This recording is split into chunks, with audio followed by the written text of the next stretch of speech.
Bom dia, pessoal.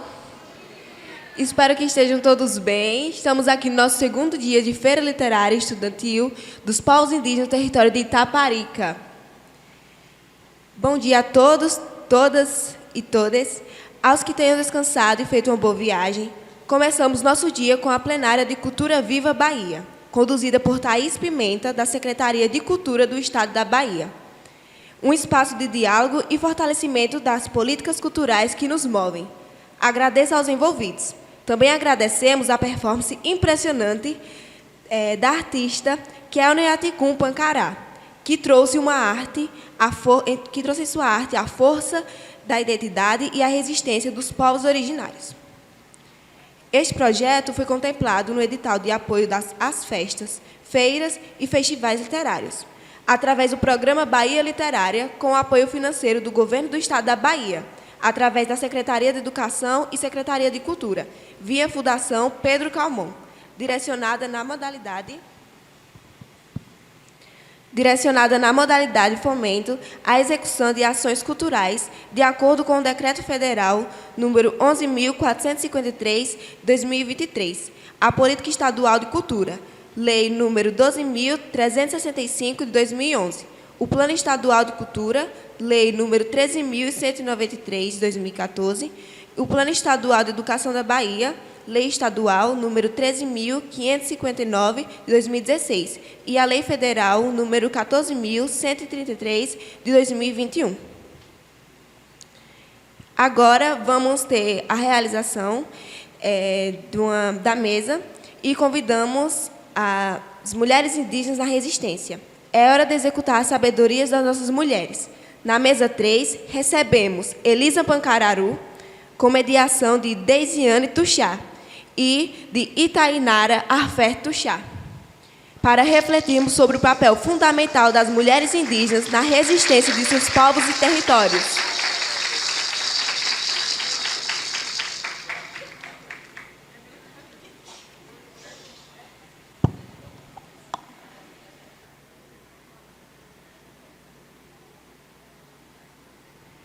Saudações.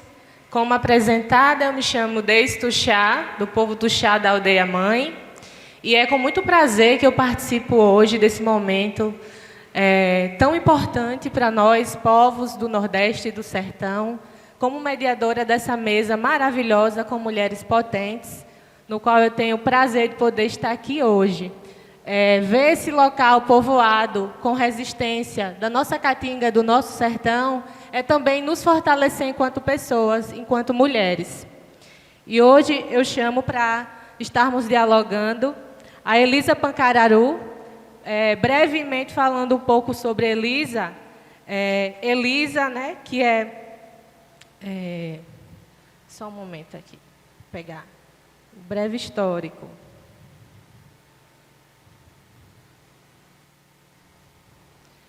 Perdão. Elisa Pancararu, né, que é do povo Pancararu, localizada no sertão de Pernambuco, entre os municípios de Itacaratu, Petrolândia e Jatobá. Professora, antropóloga, ativista, liderança indígena, ela é mestre e doutoranda em antropologia pela UFPE, além de coordenar o Departamento de Mulheres Indígenas na APOIME, Articulação dos Povos e Organizações Indígenas do Nordeste, Minas e Espírito Santo.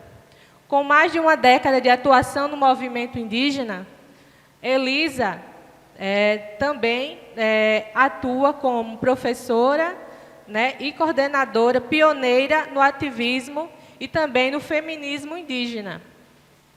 Inclusive, muito prazer em poder estar aqui perto de você, Elisa, porque muitas já lhe citei nas minhas escritas. É uma referência para nós pesquisadoras também. Maravilhosa, né? Então, prazer, Elisa Pancararu com a gente.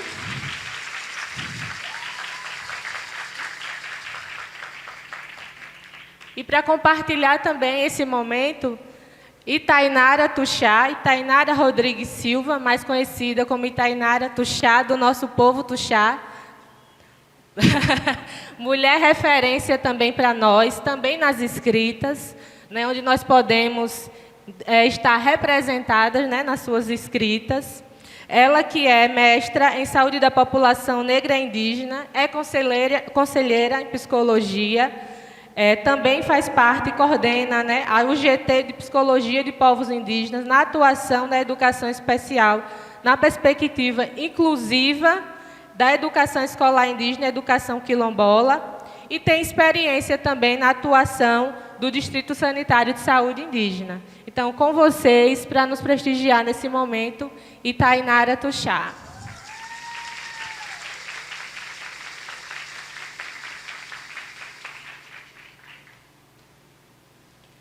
Bom, você gostaria de começar, Elisa? Pode.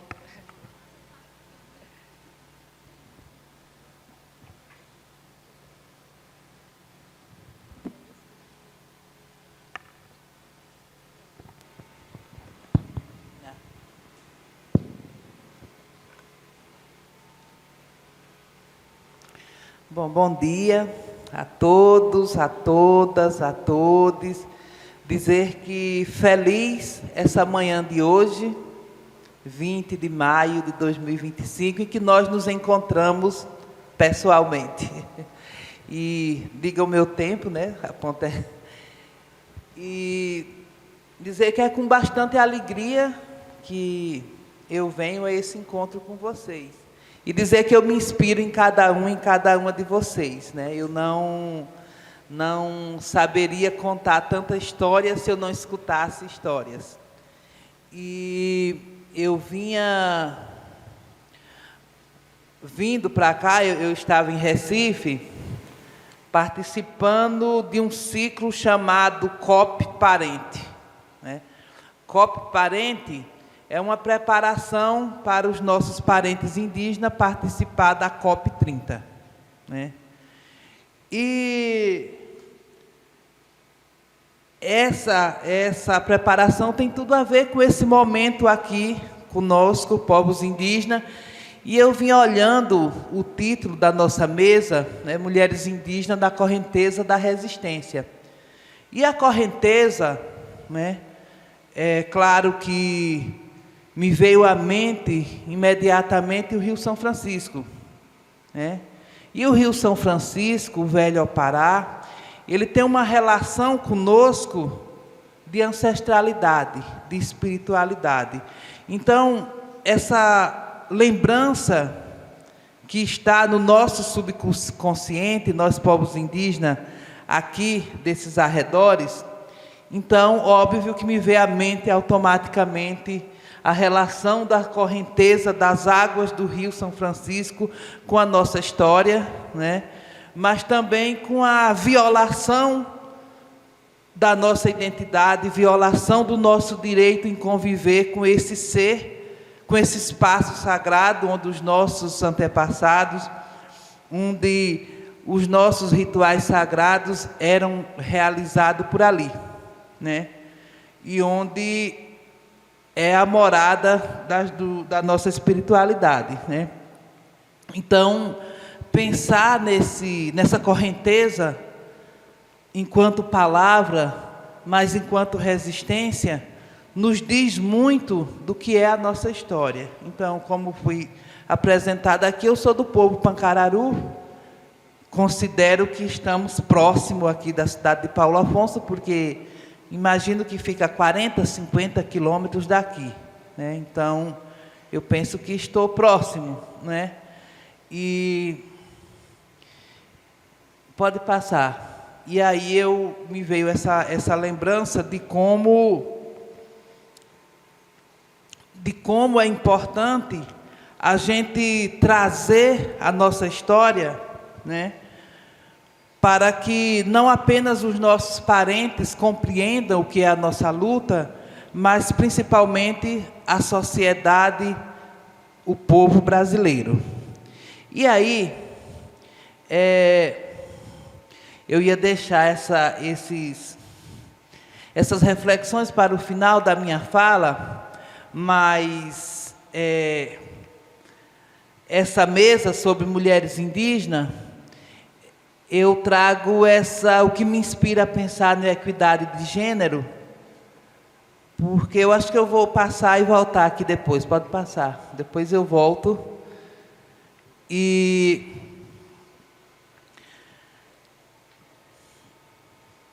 eu trago essa fotografia. Ela é um vídeo de poucos segundos. Eu não consegui colocar em vídeo, mas no vídeo essas plantas estão se movimentando.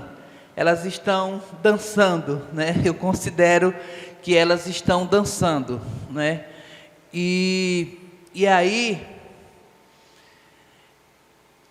como nós povos indígenas vamos aparecer na história do Brasil, né? E mesmo nós, povos indígenas, né?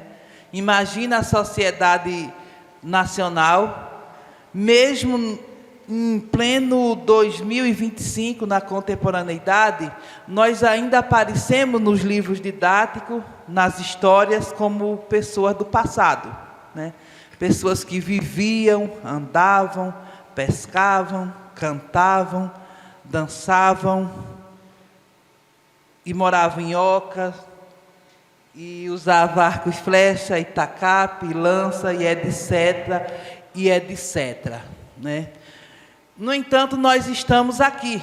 Nós somos pessoas do presente. Nós estamos aqui nesse auditório, fazendo performance, falando, ouvindo, mas, sobretudo, resistindo ao perigo que essas histórias trazem ao negar a nossa existência, né?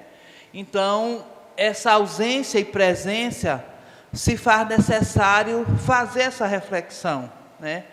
Porque essa ausência, ela é uma construção proposital, né? Ontem eu conversava com um parente Tinguibotó, aqui da Alagoas, e ele perguntava como eu construía a minha fala. Eu disse, sobretudo, fazendo uma trajetória histórica, porque parece que nós passamos a existir a partir do ano de 1500, e não é, né? A partir do ano de 1500, a gente passa a ter toda a nossa existência violada, violentada, e todos os nossos direitos, né? E a saúde, a educação, a cultura, a alegria, a felicidade, enfim. Mas pode passar. Para começar a falar das nossas mulheres, eu trago o meu lugar de fala, o meu lugar de conhecimento, de convivência. Então, eu trago uma fotografia de 1936, né? E aqui nessa fotografia tem homens e mulheres, né? E essas mulheres são mulheres da tradição, mulheres dos rituais sagrados, mulheres curandeiras, rezadeiras, enfim. E eu digo que o meu povo é de uma sociedade matriarcal também, porque tem na sua história, e é na sua história há mais de 100 anos, e mesmo essas mulheres que viveram aqui há 100 anos atrás, os seus nomes continuam nos orientando, as suas histórias, as suas atividades continuam fazendo parte do nosso cotidiano, né? Então, essas mulheres são parteiras, rezadeiras, curandeiras e raizeiras, enfim. E aí elas estão, né? E no decorrer da minha fala, essa presença feminina, ela vai me inspirar a construir essa ideia de equidade. Pode passar. E aí, essa sociedade matriarcal, essa presença feminina vai continuar até os dias atuais, né? E eu vou me inspirar principalmente no mundo da espiritualidade, no mundo da tradição, e eu vou observar, né? como as nossas atividades, como a nossa presença, como a nossa contribuição nesse cotidiano, em princípio da tradição, vai estar a nossa presença. Então nós continuamos trazendo do universo do sagrado para a nossa identidade, para a nossa resistência, para a nossa presença enquanto Pancararu. Mas também observo outros povos, né? Outras presenças, inclusive para entender, né, o que outros sagrados, né, entender, respeitar outras especificidades, outras diferenças, outras formas de ver o mundo, né? Usando a linguagem da educação escolar indígena, a especificidade é exatamente o ser Tuxá, o ser Pancararu, o ser Cariri Xocó, a essência Pancararu, a essência Tuxá, a essência Xucuru Cariri, essa identidade, né? Pode passar. E aí,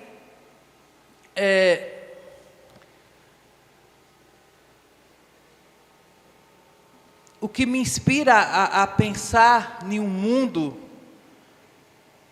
sem violência, sem machismo, sem preconceito, e aí, claro que eu não ia passar por aqui e não lembrar que nós, mulheres indígenas, também estamos em contextos de violência, estamos em contexto de desigualdade, estamos em contexto de injustiça. Onde começa? Será que sempre o machismo reinou nos nossos povos? E aí, eu vou escutar em outros espaços que o machismo é cultural dos povos indígenas. A violência contra a mulher é uma cultura.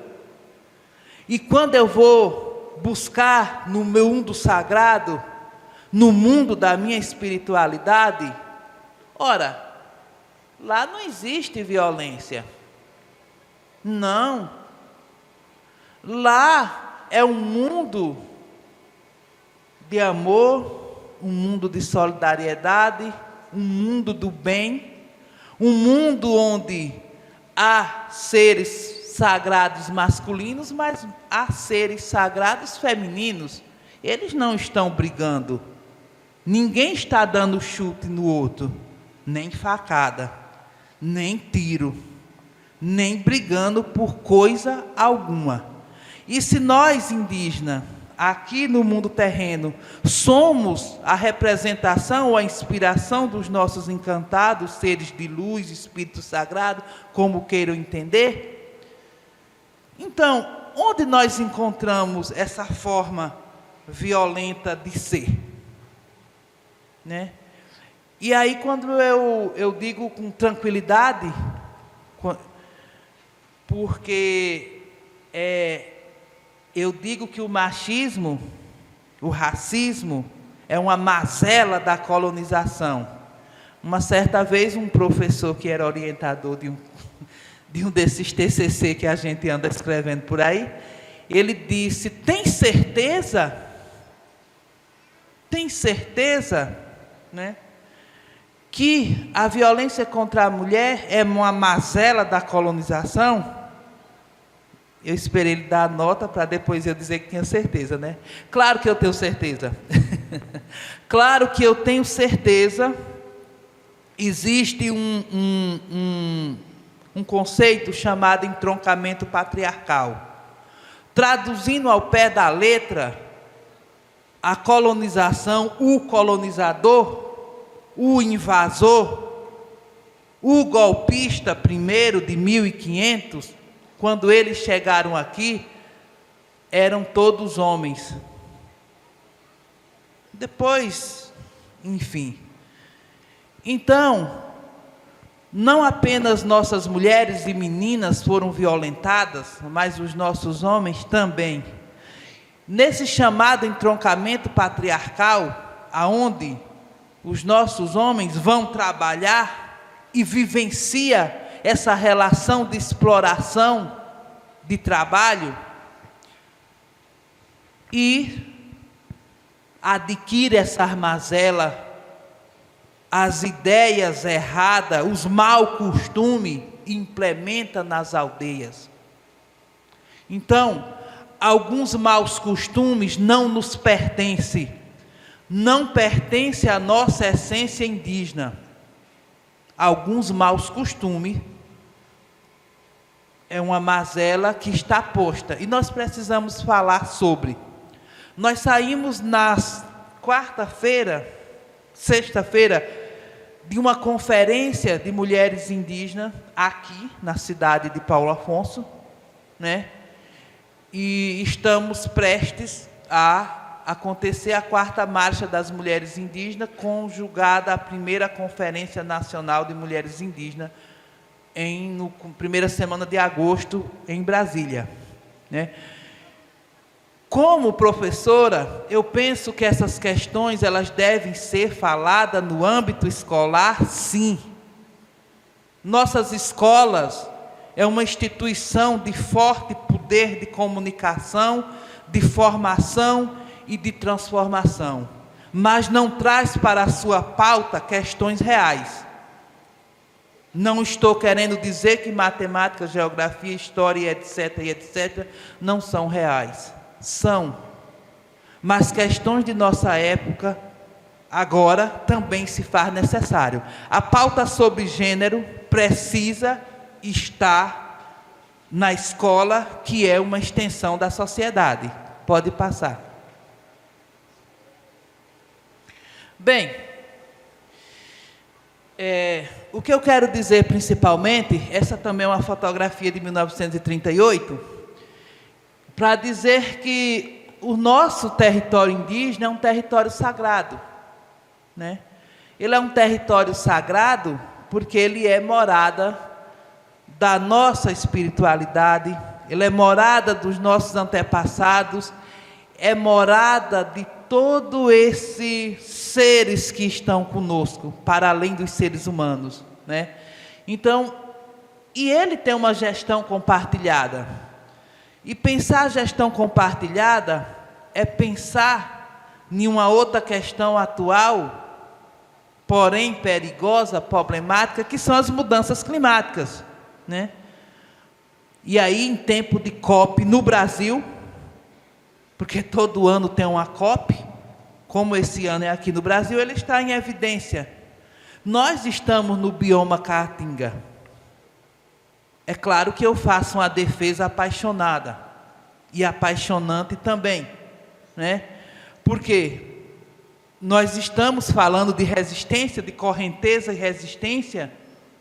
Se estamos falando de resistência e correnteza, estamos falando da nossa Caatinga, estamos falando da nossa gente, estamos falando do nosso rio.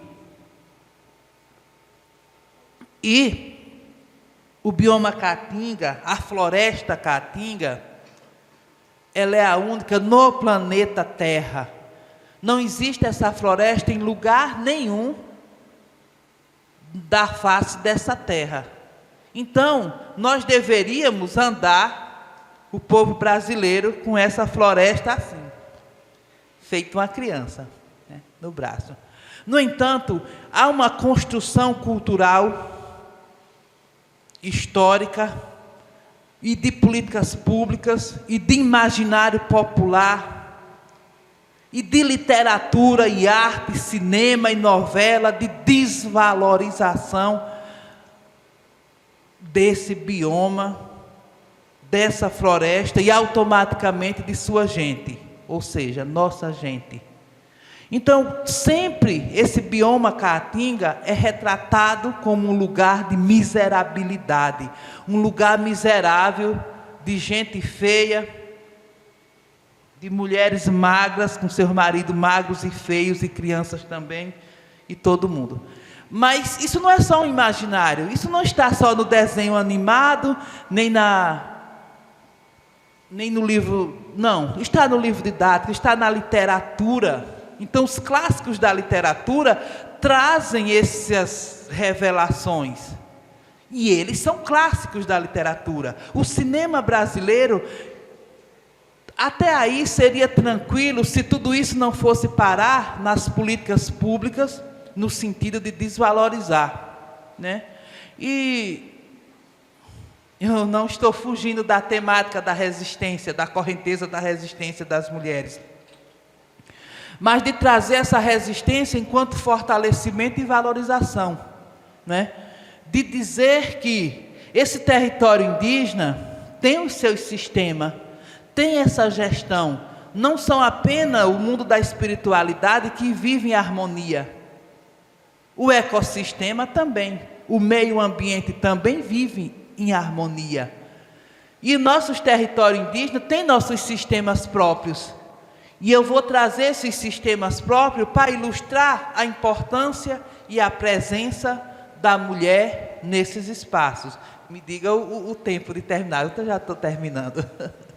Então, um sistema de educação, que não é a educação escolar, é que nossas mulheres são guardiãs, detentoras e zeladoras dos saberes e conhecimentos tradicionais, que são passados de geração a geração. Isso me inspira a falar de equidade pela primeira vez, né? E aí, o outro sistema de saúde, que não é o SUS, 2 minutos, 5 minutos, então já vou terminar, que são os processos e procedimentos próprios de cura que nossas mulheres conhecem e realizam. Enquanto convivência e gestão ambiental, é a harmonia. É a harmonia. Pode passar. Pode passar, isso é uma fotografia atual. Eu não vou falar item por item, pode passar. Esses são os capítulos da minha dissertação. E eu vou concluir com a definição pode passar, de feminismo indígena. Eu vou concluir falando sobre feminismo indígena e uma definição que eu faço inspirada na trajetória das mulheres indígenas que eu vou conhecendo, não apenas do meu povo, mas de outros povos. Então, quando eu falo que me inspiro em vocês são minha inspiração, é que esse feminismo indígena, ele nasce com essa presença. E aí eu vou ouvir muitas críticas, muitas pessoas que contestam, e as pessoas vivem contestando o feminismo, mas ninguém contesta o machismo, é tranquilo, é normal, é belo, é maravilhoso. Já o feminino, as pessoas contestam. Mesmo sendo a palavra, eu considero a palavra de domínio público, né? Mesmo ela sendo criada lá na década de 1960, 70, nos Estados Unidos, na Europa, na Inglaterra, e etc., não com esse nome, mas nossas mulheres indígenas já faziam feminismo no sentido de propor a igualdade, a equidade, desde antes do século XIV, antes do século XIII, a harmonia e a proposição de uma justiça, de uma equidade, já existia, não com essa palavra, claro. Então, o feminismo indígena é um conjunto de ações em prol dos direitos coletivos. Então, nós, mulheres indígenas, não defendemos apenas o nosso direito de mulheres, mas de coletivo.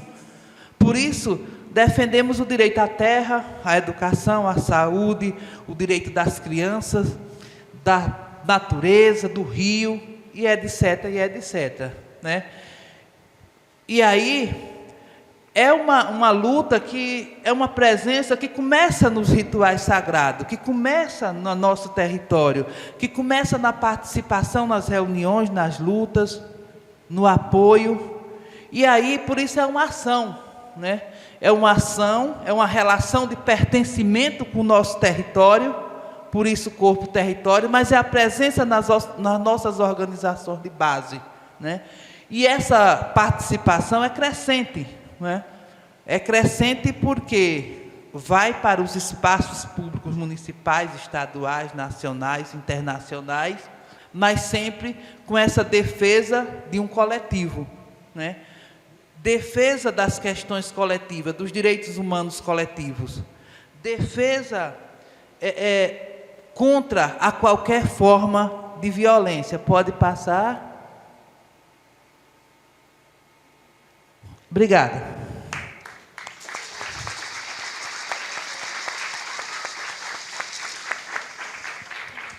Maravilha, né, pessoal? A gente poderia ficar aqui várias horas ouvindo Elisa e compartilhando do que ela traz, né, dessa firmeza, dessas ideias, da questão do gênero, feminismo, né, e do que ela traz enquanto território Pancararu, enquanto força da mulher Pancararu, do que ela vem trilhando. E assim como o Rio e a nossa mesa, ela traz o tema, Elisa também abre caminhos para que outras mulheres tantas possam também conseguir ocupar, né, esses espaços e trazer também a discussão. E para a gente não perder tempo, eu vou combinar com vocês, para que a gente possa ouvir Itainara Tuxá, e após a fala dela, a gente pode abrir para a plenária, e aí podemos trazer as indagações, né, as perguntas, os elogios, compartilhar também experiências tantas aqui conosco. Então, vou passar para você, Itainara.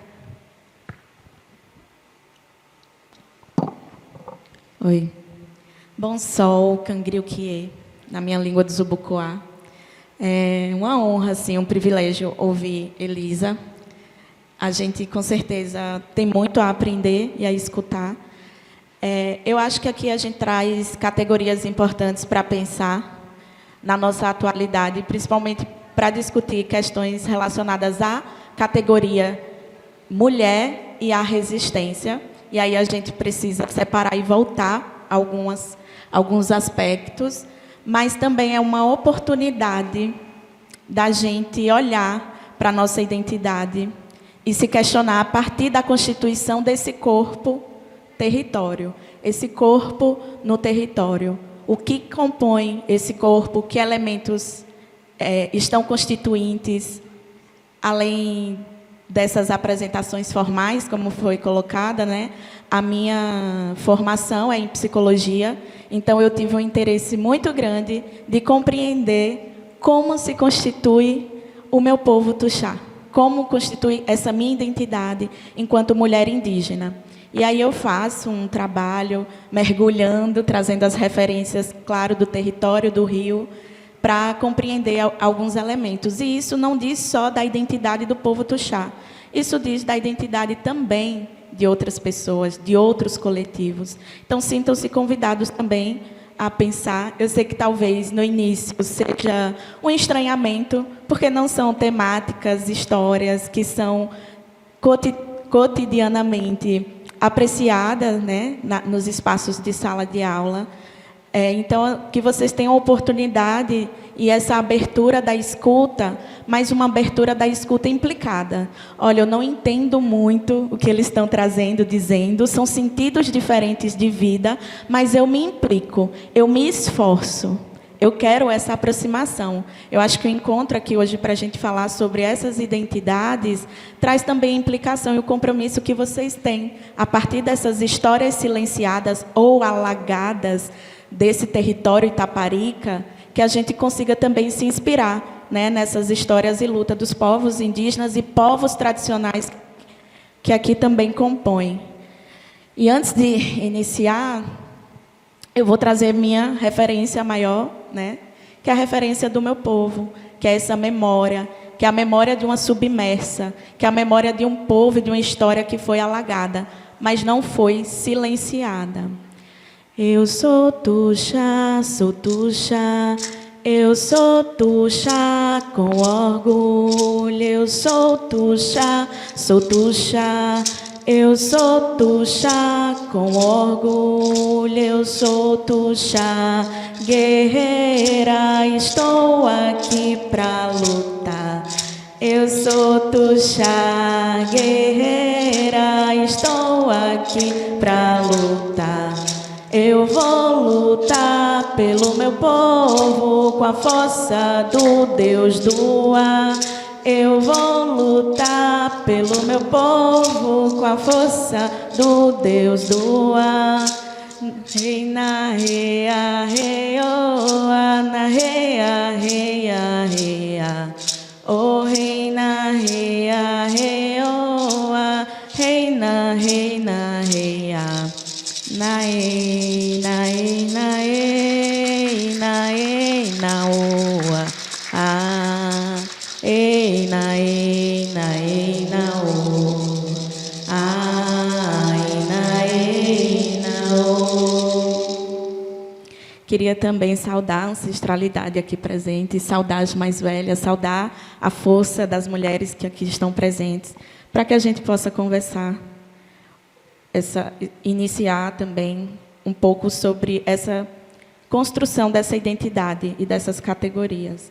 E aí a gente, quando fala de identidade, um ponto importante para a gente que é jovem, e me permitam me colocar nesse lugar, porque quando eu iniciei o movimento indígena, eu era jovem, com outros jovens da minha comunidade, a gente fundou um coletivo que foi importante e ainda é, e que hoje ele se entrelaça com outras organizações estudantis do território, também a partir da educação escolar indígena.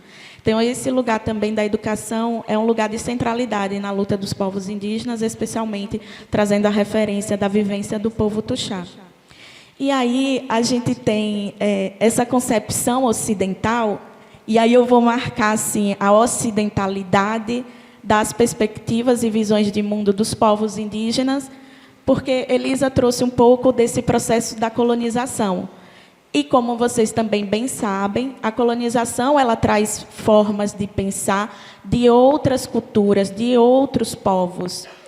E esses modos de pensar, eles se divergem consideravelmente das perspectivas indígenas, no que diz respeito à vida, no que se diz respeito nas relações com a interação desse espaço e no que diz respeito das subjetividades. E aí é esse campo que eu vou me atentar.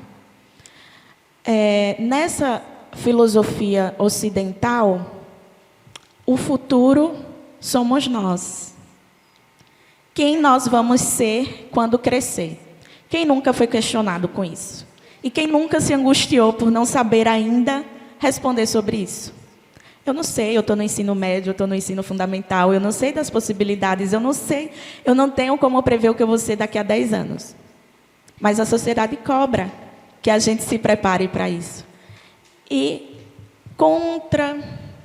colonizando essa afirmação, o questionamento para o corpo indígena, para esses estudantes, é: que retorno o seu corpo traz?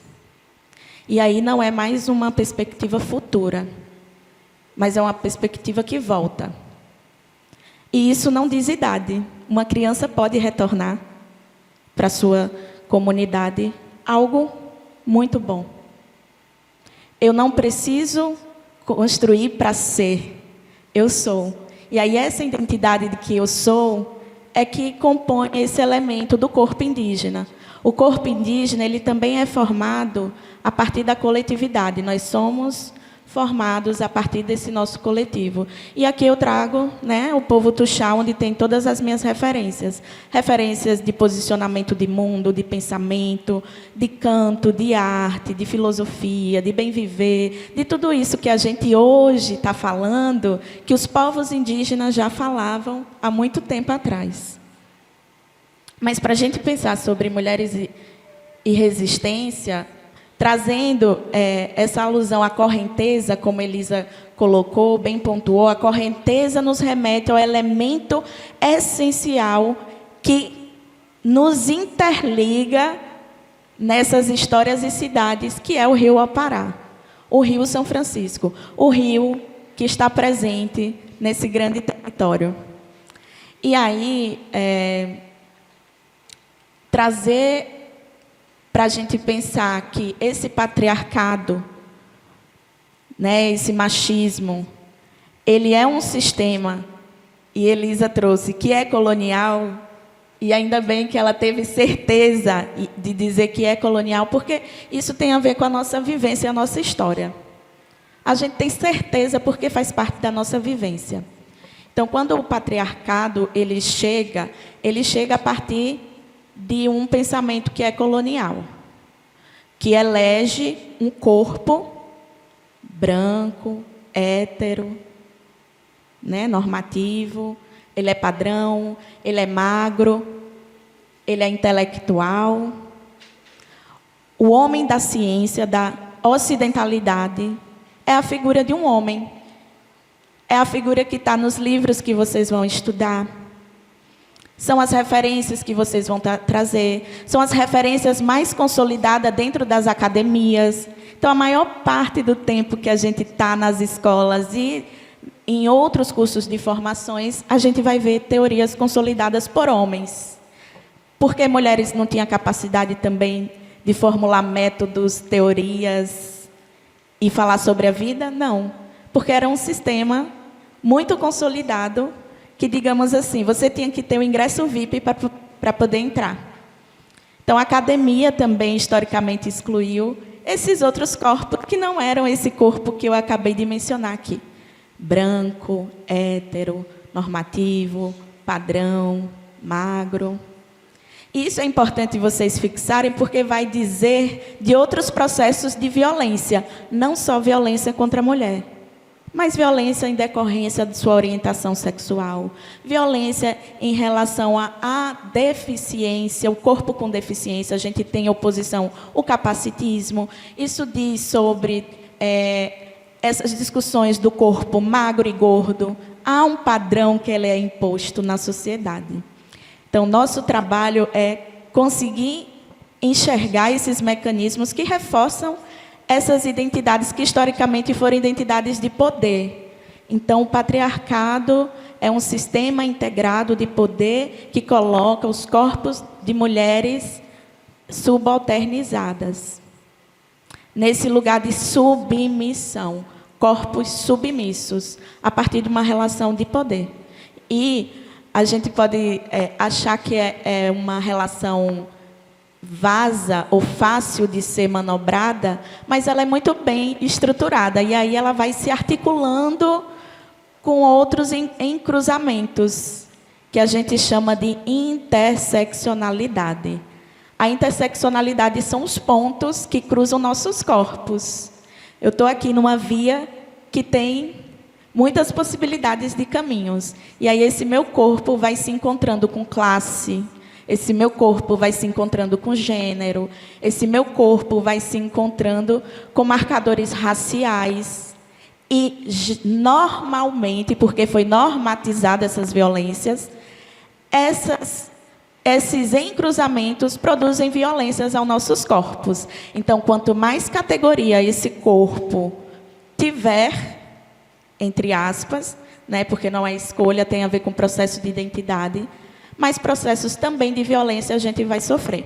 Então, vocês imaginem que os corpos indígenas, dentro desse processo histórico, sofreu diversas violências, vai se encruzar com a violência de gênero, que é mais uma violência para esse corpo, né? Que é a violência de gênero que não só acontece com mulheres indígenas, né? Outras mulheres também sofrem essas violências por serem mulheres, mas que alguns corpos acabam encontrando em suas vidas mais elementos violentos dentro desse processo, que vai causando processos de sofrimento e adoecimento, né? Quando a gente fala, as mulheres jovens têm um índice elevado de automutilação ou de pensamento suicida.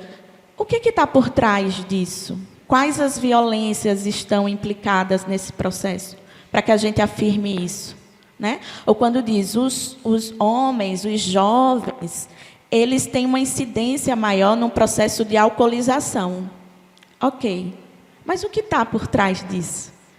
Então, é sempre voltar e tentar compreender os processos para que a gente tenha estratégias e respostas sobre resistência, sobre processos afirmativos de vida. Olha, nessa atualidade, a gente tem um fator que a nossa juventude, ela lida com as mídias sociais, as telas, e uma relação, dentro do ponto de vista da área da saúde, especialmente da saúde mental, uma relação que se estruturou de uma forma que causa adoecimento. Então, a gente está falando muito sobre ansiedade, sobre depressão na juventude. Mas há algumas décadas atrás, quando não se tinha o boom da tecnologia, quando não se tinha um boom da expansão desses smartphones, como que essas crianças, esses jovens se comunicavam? Como era essa relação? Aí onde entra um papel fundamental dos nossos corpos velhos, da nossa ancestralidade, da nossa memória, da oralidade. A gente tem substituído a oralidade pelo processo, talvez nem mais de escrita, porque nem é escrita. Com as inteligências artificiais, eu consigo achar as respostas prontas, nem tenho o trabalho, né, de pensar ou de memorizar o que meus avós, meus pais, meus tios, os mais velhos da minha comunidade, do meu bairro, essas histórias que estão contando. E a gente perde, porque essas histórias fazem parte de quem somos. Então, quando vocês forem estar em outros espaços e questionar, vem cá, quem é você? Se apresente. Aí todo mundo fica dando risada, fala mal o nome, né? Aquela timidez, fala o nome, e você não sabe falar de si. Passa aqueles 10 segundos pensando, quem eu sou? Como é que eu vou responder isso? E isso tem a ver com o processo de identidade. Se a gente não tem nossas identidades consolidadas, a gente não tem como responder. E não tem como responder muita coisa. A gente não tem como responder, por exemplo, sobre as mudanças climáticas. Se eu não valorizo, não conheço a história do meu território, eu não vou lutar, não vou somar a luta, eu não vou me implicar. Então é isso. A caatinga está morrendo e pronto. Ou eu não conheço o que a caatinga produz. Isso é pior ainda. A gente tem a caatinga, a gente tem o Rio São Francisco, mas a gente não sabe da sua potencialidade. E o que isso tem a ver com mulheres? Porque esses conhecimentos, para nós indígenas, têm um papel central da figura das mulheres. São elas que estão tecendo nossos territórios, são elas que estão passando essas histórias também. Também temos homens, mas são as mulheres que carregam no colo, como Elisa trouxe, né? Essa epistemologia, esse saber, essa ciência que diz daquele território. Ora, a Mata Atlântica tem um outro processo de conhecimento, de medicina, que a caatinga não tem. Um outro processo de nutrição, que a caatinga não tem.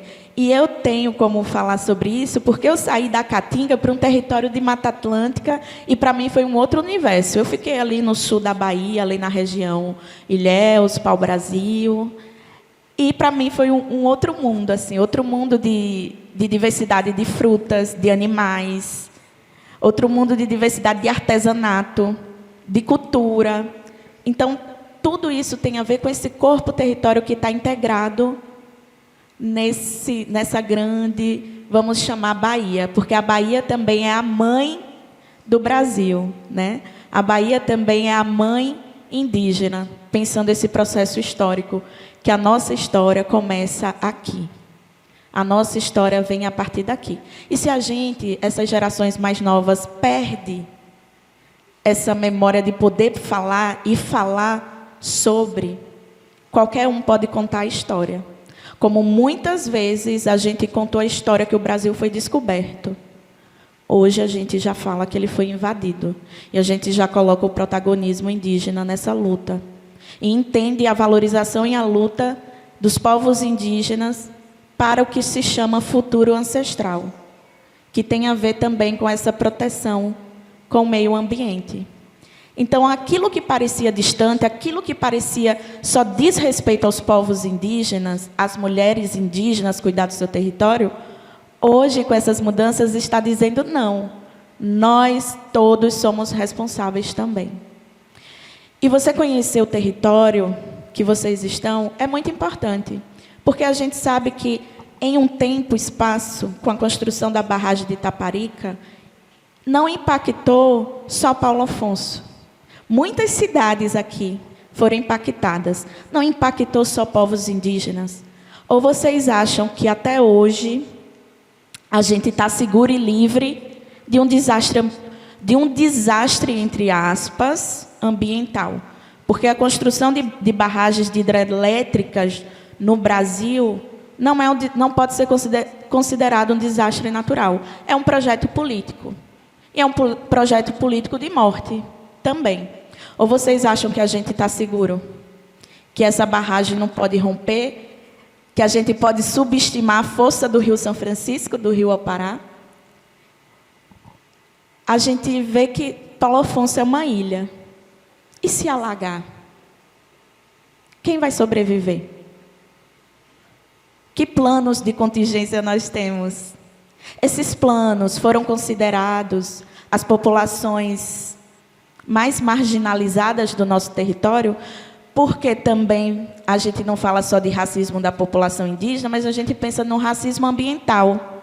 Onde é que estão essas populações periféricas, se não nos riscos para desastres, riscos sociais? A gente tem que pensar tudo isso também quando a gente discute povos indígenas. Olha que coisa bonita. Eu estou trazendo uma filosofia de mulheres da minha comunidade, mas eu estou também trazendo para que vocês pensem a partir do lugar de vocês, que essa construção é nossa. E a valorização precisa também ser nossa. E os espaços que os povos indígenas precisam compor também. Né? Quando a gente fala sobre a história aqui da região, que tenha também os povos tradicionais. Enfim, se deixar, eu falo muito. Então, a gente sabe que o patriarcado não é algo que é originário dos povos indígenas, como bem colocou Elisa. É uma estrutura imposta pela colonização, onde a gente sabe que violentou não só mulheres indígenas, mas as mulheres negras também. A gente vê que o racismo, o patriarcado e o colonialismo, eles andam juntos. E também o patriarcado ele é colonial porque, na medida que ele também destrói nossos territórios. Quem sustenta os territórios também são as mulheres indígenas. Então, quando a gente está em disputa territorial, a gente sabe que a colonização é uma disputa por terra, e hoje a grande luta dos povos indígenas é ter seus territórios demarcados. O patriarcado ele também está ali presente operando. Quando as mulheres indígenas também são ameaçadas de morte, quando as mulheres indígenas são assassinadas dentro dos seus territórios, protegendo seus territórios, sua cultura, sua comunidade, protegendo a história dessa comunidade, a língua ancestral dessa comunidade, a força dessa comunidade. Quando são as mulheres indígenas também violentadas sexualmente dentro dos seus territórios por insegurança, né? Então são processos de violências constantes que nós passamos, e não é só as mulheres que estão colocadas nesse lugar de grande vulnerabilização, as crianças também ficam desprotegidas. Quando um território está desprotegido, as crianças também estão desprotegidas. Que a gente também pense essas infâncias indígenas a partir dessas estruturas que eu fui apontando, como corpos que essas violências são direcionadas, e direcionadas sem piedade. A gente já viu reportagens de crianças caigangues degoladas, de crianças Yanomamis estrupadas e mortas. Não precisa ir para longe. Aqui nos nossos territórios a gente sofre violência. Então, que a gente pense a luta pela demarcação do território dos povos indígenas é a luta pela vida. É a luta pela nossa resistência. Por isso o nome, Mulheres Resistência. E com o impacto da barragem de Itaparica para o meu povo, foi as mulheres tedzis, tuxás, que saíram do nosso território, mães, com crianças, com família, e foram fazer um processo de formação. para serem professoras em outras comunidades. Isso na década de 70, 80. 80 foi a culminância do território alagado. Então, a partir dos anos 90, os anos 2000, inicia um divisor de águas no meu território que se chama educação. Com essas mulheres, já professoras, retornam para os seus territórios, para a sua aldeia, para o seu povo e diz: a gente precisa afirmar. Se a gente não afirmar, no nosso modo tuxá, a gente perde tudo. Então, eu vou ser lida como parda, como negra, eu vou ser colocada em outras categorias, porque não existe mais povos indígenas no Nordeste. Essa foi a narrativa mais contada. E hoje a gente está aqui para dizer que não. Sempre estivemos, sempre lutamos. Então, é preciso a gente se reconectar com essas memórias de histórias, para a gente entender quem somos e entender esse futuro ancestral. Enfim, falar um pouco sobre esse papel da educação, e é por isso que hoje a gente tem aqui entrelaçado a esse encontro também estudantes indígenas de outros territórios, né, Rodelas, outras cidades próximas aqui, porque a educação anda junto com esse futuro, anda junto, trazendo essa diversidade dos povos indígenas. E aí, só para finalizar mesmo, eu queria deixar vocês com essa mensagem. Nos ensinaram a obedecer, mas nós aprendemos a resistir, juntas como as águas que se encontram. Na correnteza da resistência, nossas vozes são águas que nunca secam. E que essas discussões não sequem, que vocês tenham sede de buscar outros saberes que vocês não encontram dentro das academias. Então, é isso. Ineto.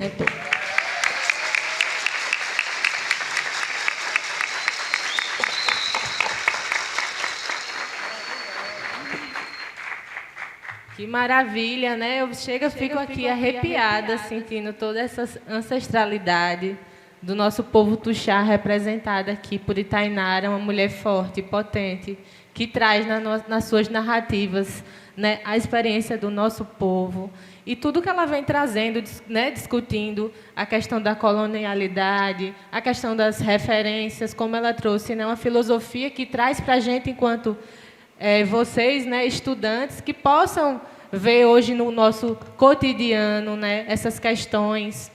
É importante também a gente pensar que, como as duas mulheres trouxeram, né, a questão da colonialidade, ela não se cessou naquele período colonial, né? Ela ainda acontece no nosso cotidiano de diversas nuances, né?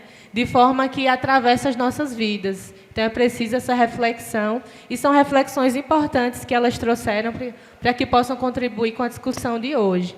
Então, vou abrir agora para a plenária. Gostaria de saber quem quer fazer inscrição para alguma pergunta, comentário, trazer as indagações do que foi compartilhado nessa manhã de hoje, tão rica, né, tão produtiva, importante e potente, com essas duas mulheres. Oi.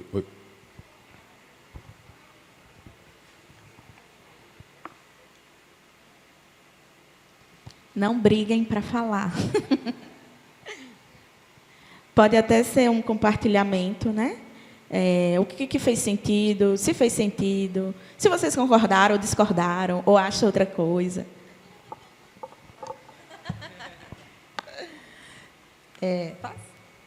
Cangrio que bom, ontem eu fiz uma declaração de amor para a Yacunã, que é minha irmã, após uma apresentação, e eu queria aproveitar essa manhã para fazer uma declaração de amor para você, Tainá, que é Talalinha, né? Como a gente chama carinhosamente. Celebrar a sua vida. Oi.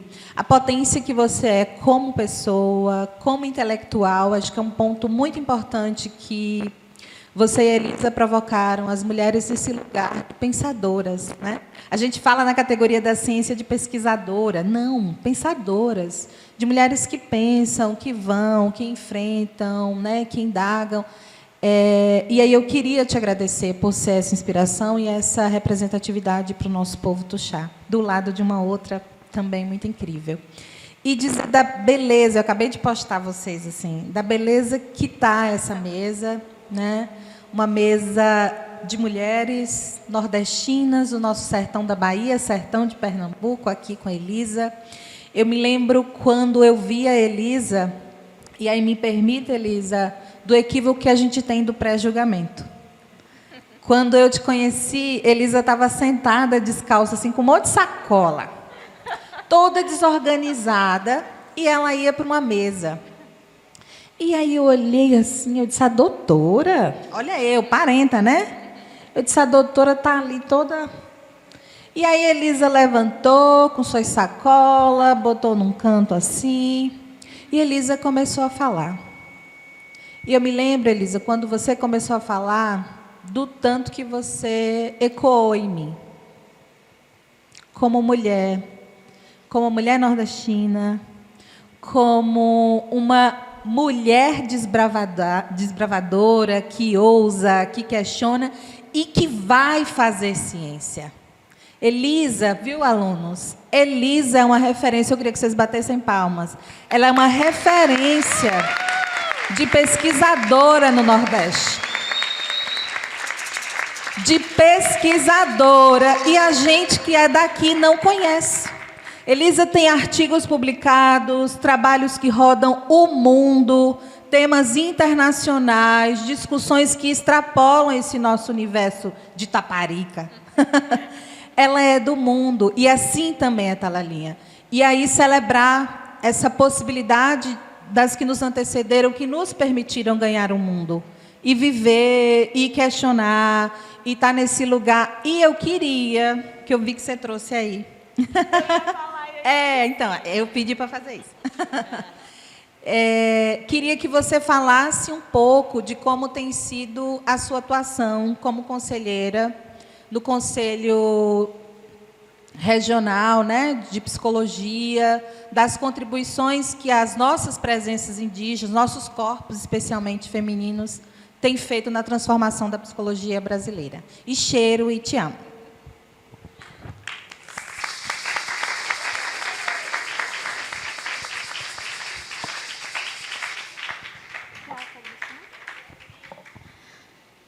Gente, Nita é uma lindeza, assim, te amo também. Uma referência. Ela é bem humilde, ela, né? Ela não falou quem é ela, mas também uma outra potência que a gente tem, né? O que não falta para a gente é grandes referências e potências assim que o mundo precisa conhecer. Eu até trouxe, essa é uma referência técnica que orienta o profissional psicólogo, mas não só psicólogo, né, outros profissionais que atendem mulheres em situação de violência. E essa é uma referência construída pelo CREPOP, do Conselho Federal de Psicologia. Cada profissional, cada profissão se registra em um conselho de, digamos assim, um conselho de classe, né, um conselho profissional. E que ele tem a função de orientar, fiscalizar e disciplinar esses profissionais. Isso quer dizer que um médico, que um dentista, um assistente social, enfim, essas profissões, essas categorias profissionais não podem agir de qualquer forma. Eu acho que é assim e vou agir assim, né? A enfermagem, a antropologia. A gente tem orientações de como, eticamente, sermos um profissional. E, dentre de tantas finalidades dos conselhos, tem essa que é muito importante, de orientar os profissionais e a sociedade sobre temas relevantes. Então, a violência contra as mulheres é um tema que a gente tem discutido e tem construído dados e informações.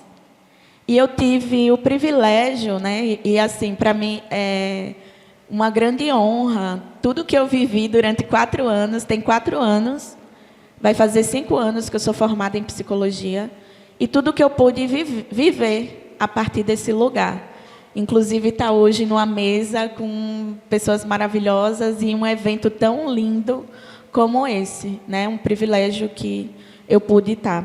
E essa construção da referência também, porque a gente foi para Brasília, o Conselho Federal fica em Brasília, a sua sede, reunindo personalidades, assim, pessoas referências na temática. E aí eu fui com a missão de falar sobre mulheres indígenas, a violência em contexto de mulheres indígenas. E o quanto que a nossa presença dentro do Conselho, não só do Conselho de Psicologia, mas de espaços da sociedade, ainda é muito tímida, trazendo para o quantitativo, no sentido de que não há uma presença em quantidade de representação desses povos. Porque nós não queremos? Porque não achamos que devemos estar? Ou as estruturas impossibilitam também, né, essa nossa participação ativa dentro desses processos e de lugar de poder e tomada de decisão e autodeterminação de dizer como que é nos nossos territórios, como que a gente, por exemplo, vê as violências, o que é que a gente entende sobre saúde mental, o que é que a gente entende sobre academia e sobre fazer ciência e linguagem, porque quando a gente chega, a gente também chega com nossas referências às nossas linguagens. E a academia e esses espaços são formais, são burocráticos. E aí eu achei incrível o parente que fez, né, esse encantamento para a gente mais cedo. Eu acho que você trouxe o assunto, foi o assuntar, o regimar, assentar. Assentar é uma palavra revolucionária para nós, que diz de um processo de ciência, inclusive. Todo povo tem ciência, todo povo tem ciência. E trazer a nossa linguagem, ela é fundamental para o que a gente chama de contracolonialidade. Nego Bispo, que é um homem quilombola, né? Ele fala, por exemplo, de confluência dos aspectos, elementos do território quilombola que ele, né, viveu. Enfim, Ailton Krenak e tantas outras filosofias que são importantes para se afirmar dentro desse processo que é tão violento quanto quem pensa diferente. E aí eu vim lembrar, nessa referência, que, apesar das violências contra as mulheres serem universal, ou a categoria de mulheres ser universal, existem diferenças significativas, tanto para essas violências, quanto o acesso dessas mulheres a políticas públicas, a políticas que vão mitigar ali o processo da violência que ela está sofrendo ou sofreu.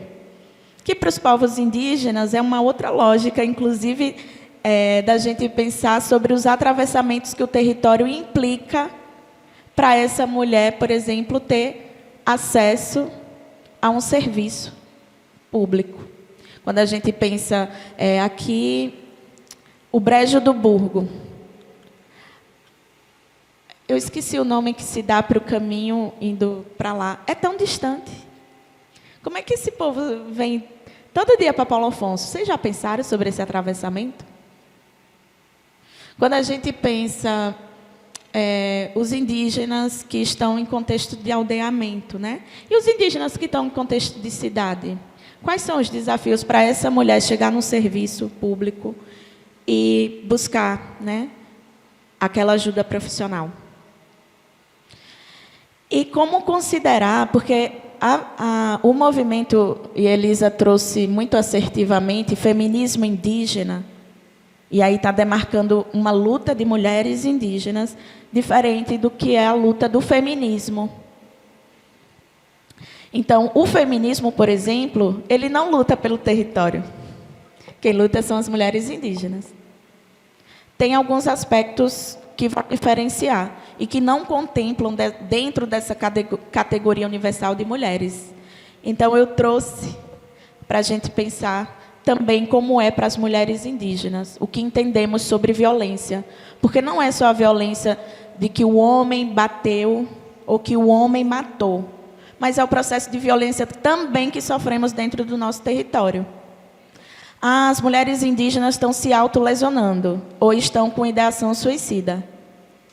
E será que isso também não faz parte de uma estrutura de violência que faz com que essas mulheres produzam essas violências em decorrência também do patriarcado, do machismo?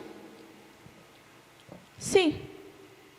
Eu estou ali num relacionamento abusivo com aquele homem, abusando minha mente o dia todo. Eu não tenho mais perspectiva, ele me afastou da minha comunidade, da minha família, eu vou fazer o quê? Sabe? Isso também tem a ver. E aí a gente tem o cuidado para a individualização. Não, ela está se cortando. Ela quer se matar. E esse discurso individualizante, ele é perigoso. Porque esconde a estrutura que está por trás. Ah, ela está apanhando porque ela quer. Então, ela merece o que acontecer com ela. Mas tem uma estrutura maior também por trás. Enfim. Eu não sei, a nossa missão ainda, ela inicia nessas jornadas no campo de atuação que os indígenas estão, seja na antropologia, seja na psicologia, na enfermagem, seja professor. É algo que a gente vai desbravando, porque muitos outros não chegaram. E, às vezes, nós somos pioneiros a fazer isso. Como eu sou a primeira psicóloga a estar numa gestão de conselho regional, como Nita é a primeira psicóloga indígena a estar numa gestão do Conselho Federal, como você vai ser a primeira indígena a pesquisar, ter o título de doutor, de doutora, de mestra da sua comunidade, dentro da lógica ocidental, de título de mestre e doutor. Porque nós temos nossos mestres de saberes, mas que trazem outras ciências, diferente dessas que a gente aprende aqui. E que a gente pudesse também, em outros momentos, ter a oportunidade de trazer também esses mestres dos nossos territórios, também para vocês conhecerem essa filosofia, essa base que está no nosso território, esse conhecimento. A escola tem feito um papel fantástico. E, quando eu estava ausente, muita coisa eu perdi. Eu perdi, por exemplo, o que foi produzido lá de brigadeiro? Com quê? Com capim santo. Brigadeiro de capim santo, minha gente. Quem aqui já considerou isso? Eu nunca provei, mas a escola produziu uma feira e que trazia esses elementos do território. Que delícia. Foi feito também alguma coisa com frade ou foi com o fruto do mandacaru? O frade e o mandacaru. Doce. Coisa que é um pouco azeda, mas a gente teve o doce do mandacaru e do frade. Então, são elementos do nosso território que a gente desconhece, né? E que é importante esse retorno. Eu acho que eu respondi, né, Nita? E trazendo muita outra coisa.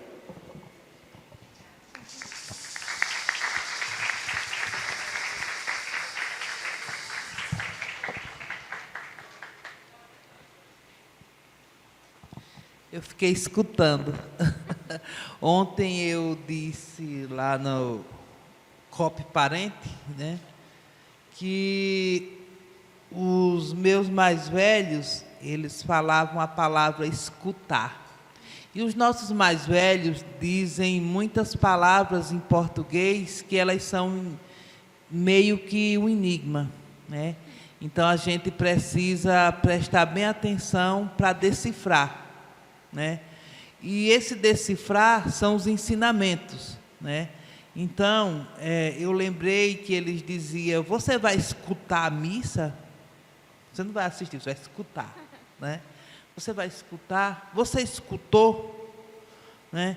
E essa ideia de escutar, né, é a gente escutar a natureza, a gente escutar, a gente perceber. E eu sou observadora, né? Parece que, principalmente quando eu estou dormindo. Eu costumo dormir nas reuniões, mas eu estou ouvindo, né? Eu estou escutando, né? E são... Mas eu queria falar nessa nossa ação de compartilhar, né? Da gente estar compartilhando saberes. Então, nunca nessa trajetória do tempo foi tão necessário esse compartilhar, né? Que a educação escolar esteja compartilhando saberes com a saúde, a psicologia esteja compartilhando com a antropologia, as artes estejam compartilhando, né? E aí eu lembrei de um quadro belíssimo. Eu tenho recebido algumas homenagens em quadros, né? Agora saiu um lá aqui, os parentes indígenas da Universidade Estadual de Sergipe fizeram uma gravura, eu fiquei feliz, né? Mas dizer que aquela inspiração é minha inspiração também. E aí a Socorro Capinauá, ela diz que a gente não troca conhecimentos, né? Porque trocar significa que se eu trocar esse óculos com a sua pulseira, eu vou ficar sem o óculos e você sem a pulseira.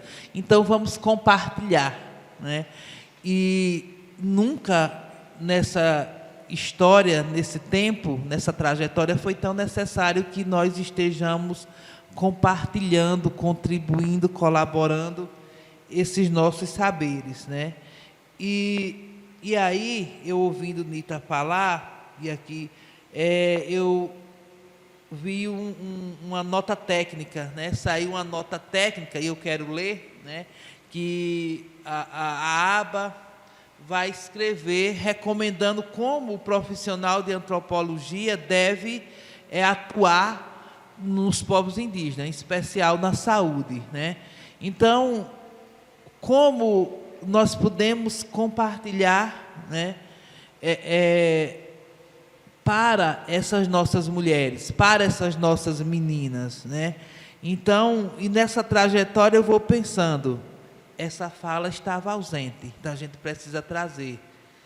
Nós esquecemos de tal atividade, precisamos fazer essa construção, né?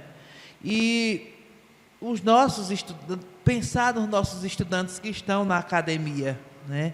E eu tenho dito que nós estamos preparados para ocupar esse espaço na academia. No entanto, esse espaço precisa se preparar para nos receber, né?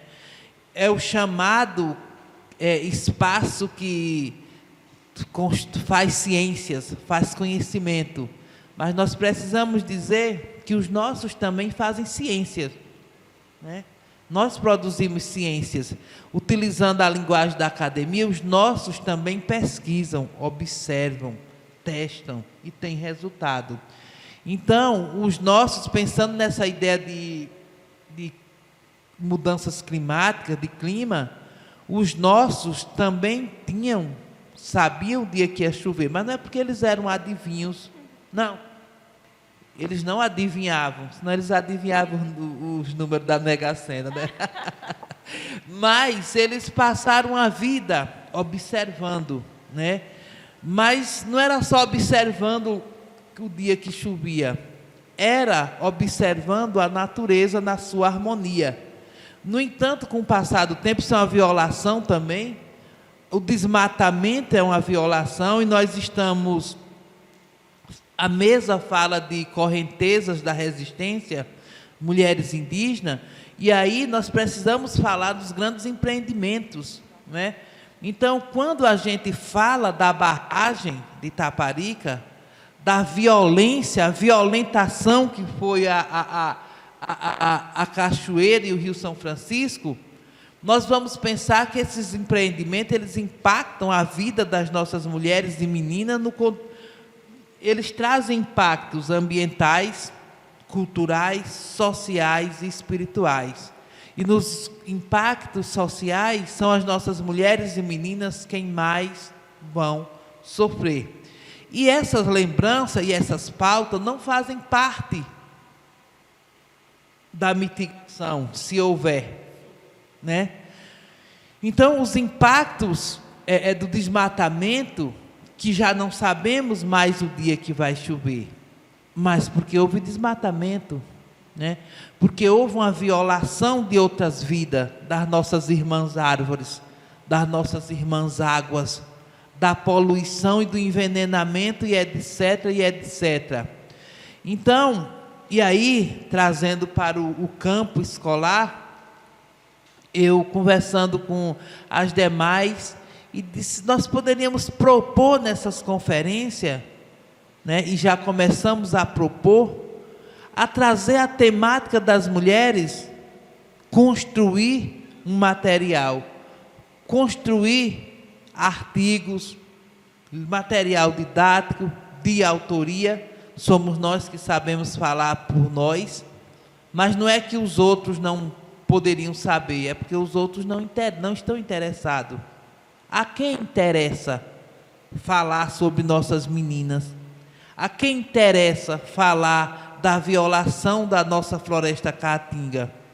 Então, não estão interessados. Então, a quem interessa, a nós. Então, falamos, escrevemos, nós, né?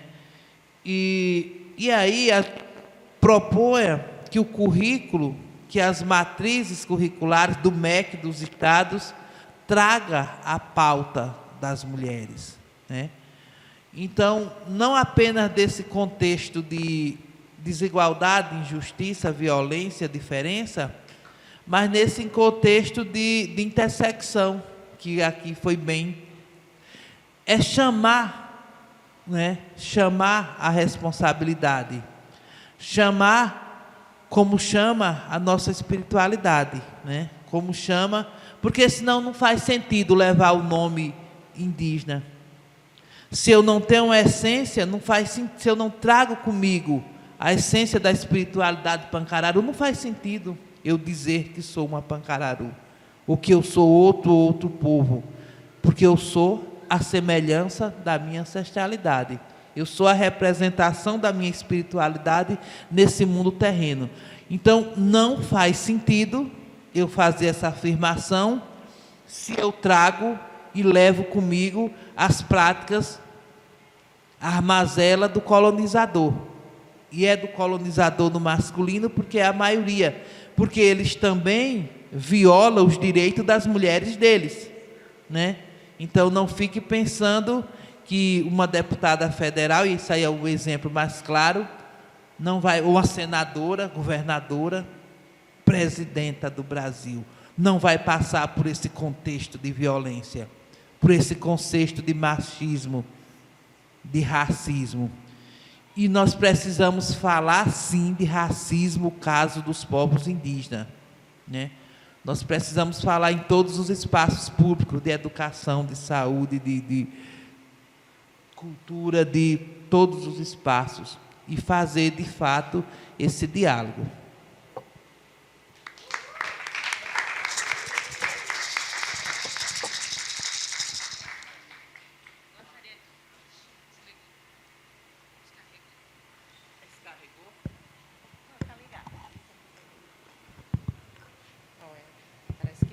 Obrigada, Tainá. Gostaria de agradecer as nossas convidadas, parentas, Elisa Pacararu e Tainara Tuxá, e todos vocês que puderam, né, saudar essa mesa, ficar até o final.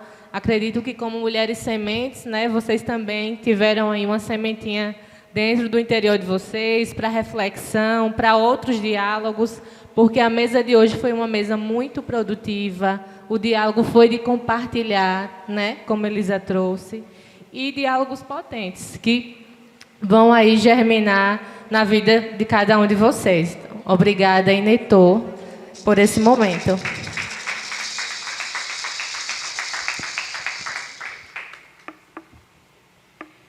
Gostaríamos de agradecer à mesa. Belas palavras. Vocês são potência, vocês são representatividade.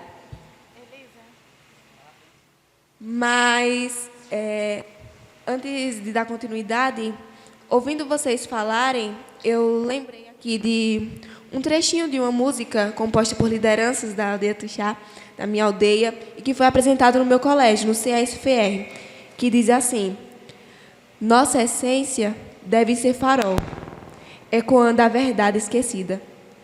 E eu acho que isso nos define muito, porque Nós mulheres, a nossa força é inabalável. Nós lutamos constantemente por diversas causas, enfrentamos grandes obstáculos, lutamos aí por igualdade, por equidade, lutamos para tentar descolonizar esse pensamento europeu que foi imposto na sociedade, lutamos pelo respeito à nossa identidade, como também essa questão de desfazer a sociedade patriarcal, porque nós, mulheres indígenas, não queremos ser inferiores aos homens, nem superiores, mas queremos andar lado a lado. Então, essa busca por estar ocupando espaços de poder, de fala, é essencial para mostrar que nós existimos e resistimos constantemente. Então, ser mulher indígena é saber que nosso corpo é terra viva, é saber que o nosso corpo é rio corrente. Nós somos o testemunho da ancestralidade e resistência.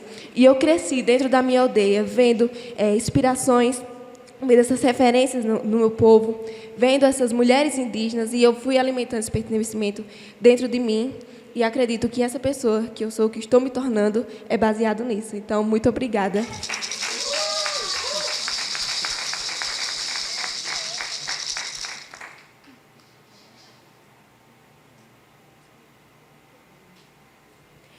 Agora, gostaríamos de convidar a aluna do Colégio Estadual Indígena, Capitão Francisco Rodelas, Maria Fernanda, para cantar as músicas de sua composição.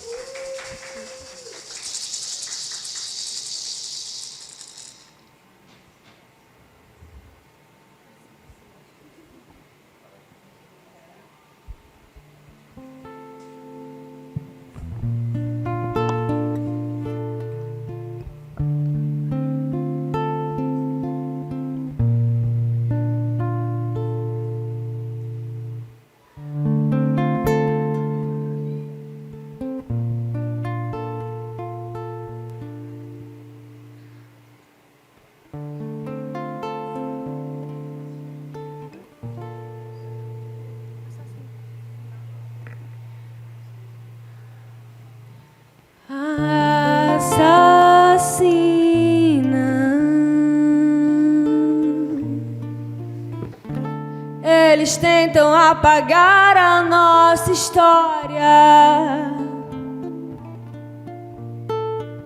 Eles tentam acabar com as nossas vidas. Promessas ditas, porém não cumpridas. Uma existência que só existe se você existe.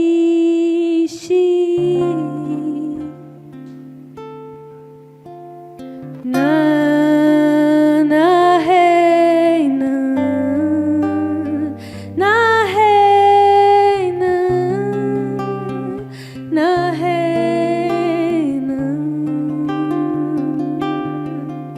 na, rei, na, rei, na, rei.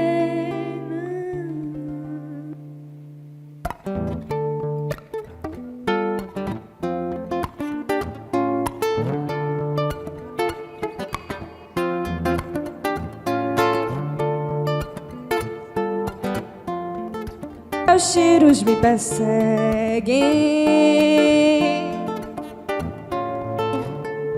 Feche os olhos e já não estou mais aqui. Feche os olhos.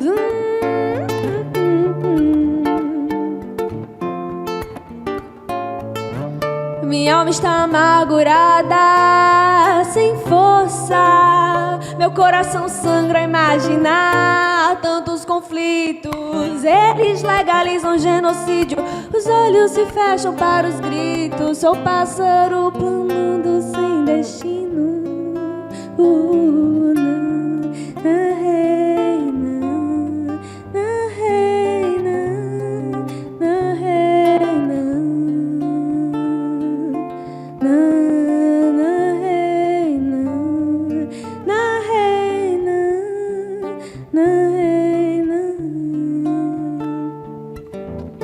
O silêncio permanece, invade meu espaço.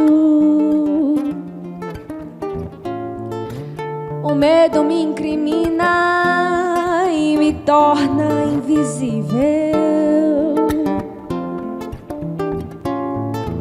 Eu vi minha mãe chorar, aquele choro em um grito ecoa e me fortalece com a esperança dos meus encantados. Minha força vem como raiz fincada na terra, com a ritualidade de meu povo tuxá. Me encoraja a ser ponta de lança para no futuro florescer, ver esperança. Com a proteção de culpa de Zoan,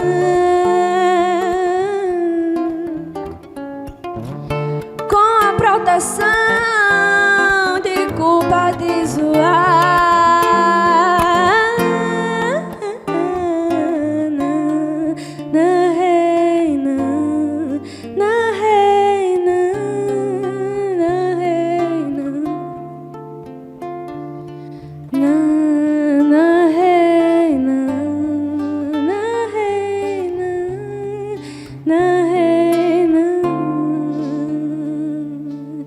O meu corpo é território vivo, a minha força ancestral está no chão de piso. Grilagem mata a nossa floresta, a mineração extingue nossas águas, nossas crianças e mulheres violentadas, lideranças perseguidas. Por que tanta exploração? Que não mais as correntes sejam fardo no pescoço dos meus irmãos. É tanta crueldade, violência e sangue inocente, vidas tiradas tão brutalmente. Mesmo cansada de lutar, eu sigo, enfrentando essa política anti-indigenista. Eu sobrevivo.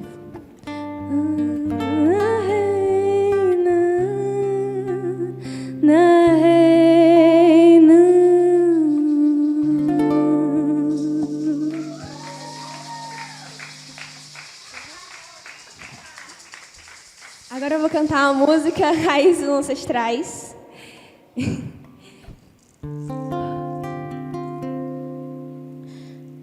A mãe de Deus, a Deus não. A mãe de Deus, ela é mãe soberana. Rea, rea, reina, rea, reoa. Rea, rea, reina, rea, reoa. Livrai de todo mal, minha filha. Você não está só. Era o que a minha avó sempre me dizia ao me abençoar com a fumaça de seu malaco. Mas olhar o mundo em minha volta, sentia uma dor infinda. Dentro do peito, via sempre uma rosa banhada de ouro fincada em cada palmo de terra. Seus espinhos embargavam minha fala, cobrindo cada pedaço da minha alma, até chegarem ao tronco, mas nunca alcançarão as raízes.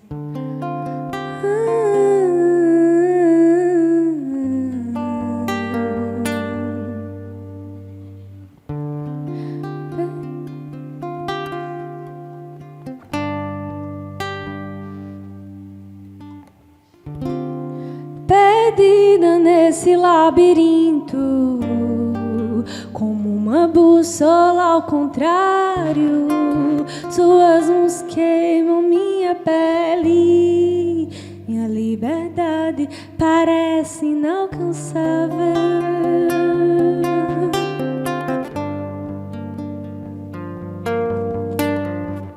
Sempre presa ao passado, eles dominam tudo.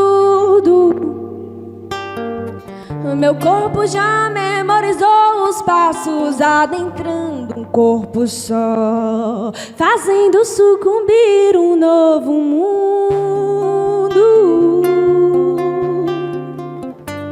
fazendo sucumbir um novo mundo.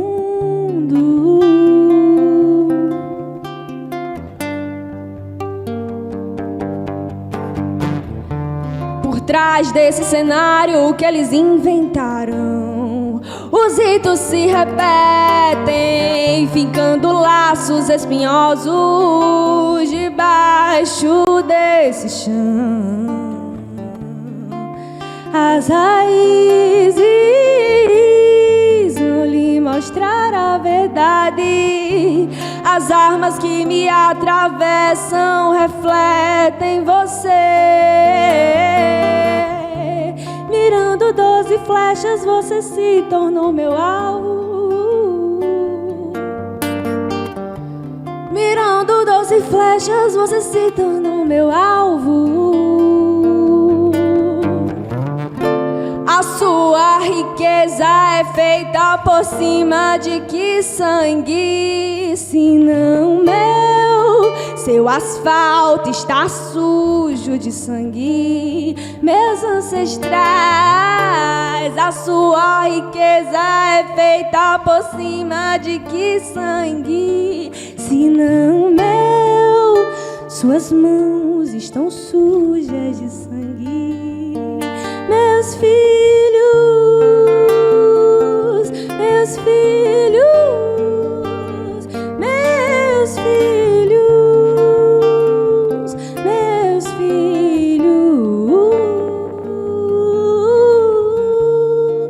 Meu sagrado chama as minhas correntes, quebrando a cabaça, espalhando as sementes, plantando raízes ancestrais, as flores brancas que a Mãe soberana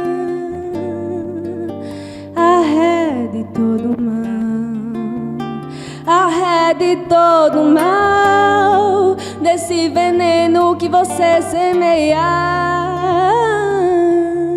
nascendo flores vermelhas,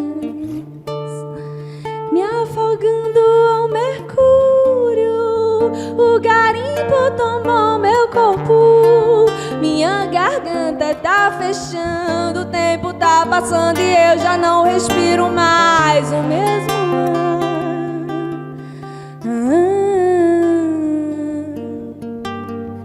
Vou me infiltrando no sistema, buscando coexistir, reconstruindo até que eu cobre a conta da sua dívida impagável pra sobreviver.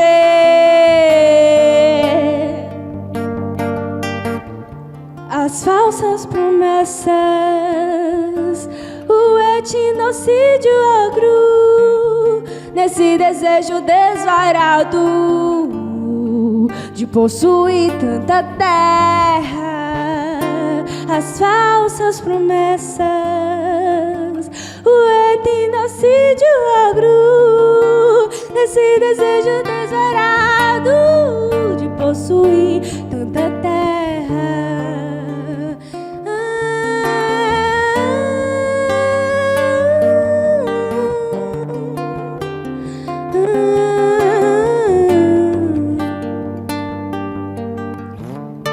A sua riqueza é feita por cima de que sangue, se não meu? Seu asfalto está sujo de sangue, meus ancestrais.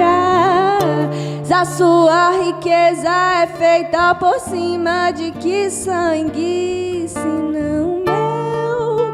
Suas mãos estão sujas de sangue, meus filhos.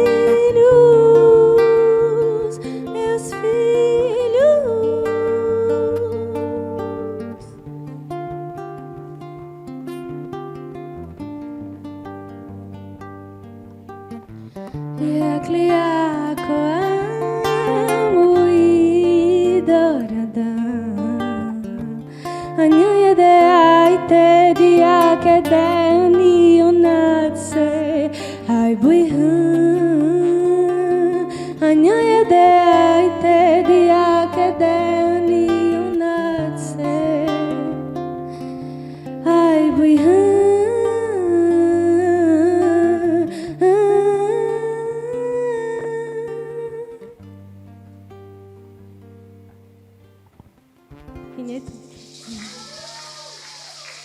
Gostaria de agradecer pelo espaço, pelo convite. Gente do céu, que susto. Pelo convite a Ezequiel, especificamente. É um prazer estar aqui nesse espaço, né? Agradecer também a Anderson Cleomar Pancararu, compositor, músico, mestre de etnomusicologia, doutor, agora na UFBA em música, né? Trabalha no IF de Petrolina, dando aula de música, meu mentor. Vai começar? Um pássaro cantou e encantou pra mim seu canto triste, pedia socorro e em seus olhos Maro reclamava dor. A raiz entrelaçada na terra desfincou.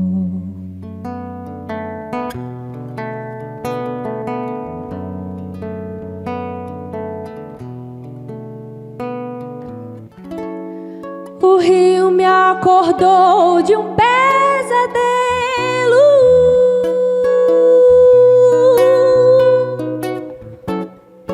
e escutei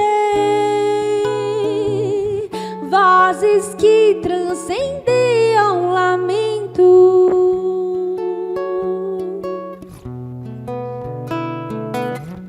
Me deixei levar sobre suas penas.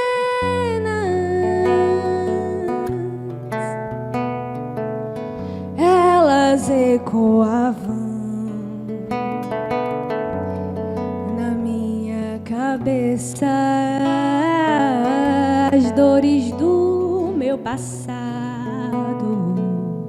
como um déjà vu.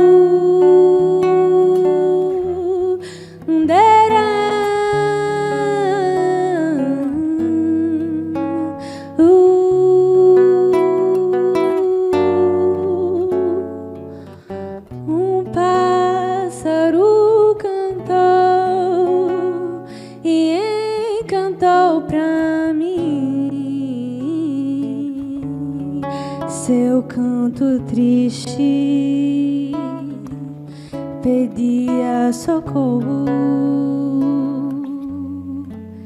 e em seus olhos Maro reclamava dor.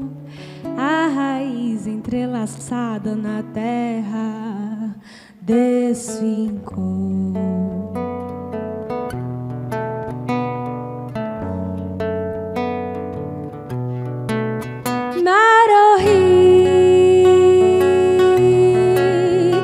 Aflorou e uma parte de mim se desconectou do mundo,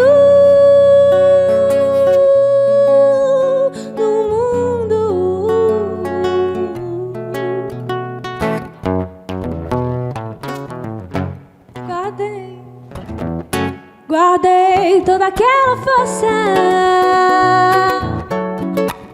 entre minhas memórias. A fumaça calma me faz recordar as lembranças de uma infância feliz, no lugar em que chamava de lar. Sobre a ancestralidade acende um genocídio, gritar sobrevivência, transbordando sementes germinadas no chão.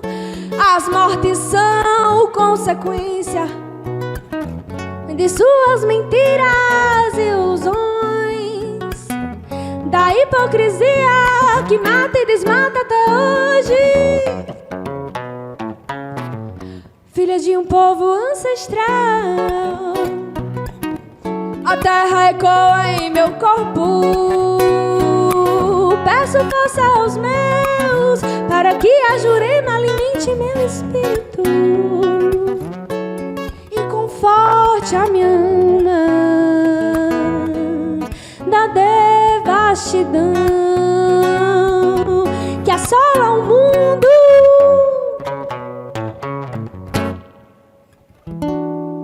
Ouvindo um maracá pra acordar, que a brisa do vento assobia, me faça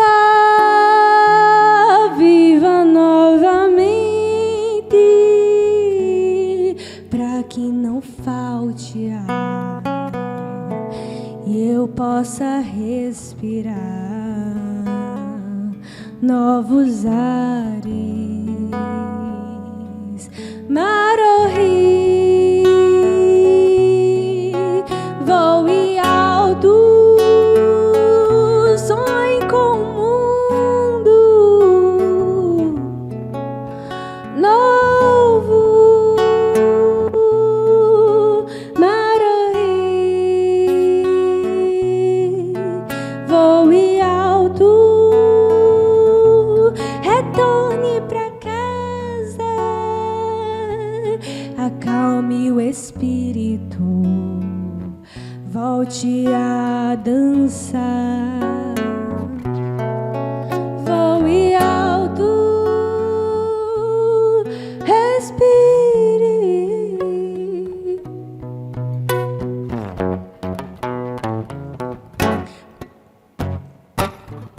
Marorri aflorou e uma parte de mim se desconectou do mundo, traga proteção pra meu povo.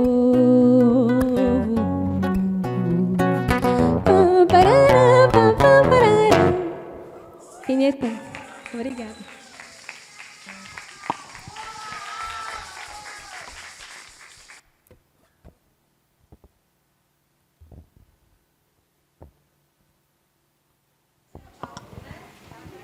Pessoal, agora vamos dar um intervalo para o almoço e 2 horas retornamos, tá ok? Obrigada!